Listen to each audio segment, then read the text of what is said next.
case briefs, and so much more. LSData's got what you're looking for. In State v. Cotton, a 1990 case heard by the Court of Appeals of New Mexico, a man was initially found guilty of 2 counts of criminal solicitation after attempting to persuade his wife and stepdaughter to interfere with his trial. However, the defendant argued that there was insufficient evidence to support the charges as the letters were never received.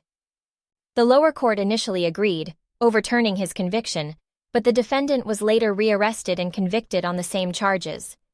The case centered on the requirement of establishing criminal solicitation, that the defendant asked, commanded, or induced another person to commit a felony, and that the solicitation was communicated to the intended person or persons. The court had to determine if the evidence was sufficient enough to prove the alleged crimes beyond a reasonable doubt.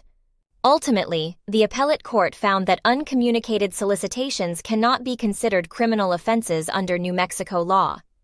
The court emphasized that verdicts should not be based on speculation, guess, or conjecture, and distinguished between the elements of attempt and solicitation.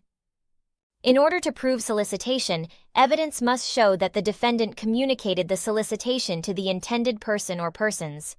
As a result, the court ruled that the defendant's convictions for criminal solicitation were reversed due to insufficient evidence, and the case was remanded with instructions to set aside the convictions.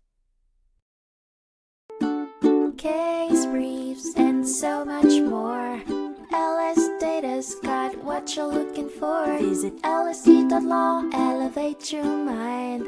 Leave the stress of class.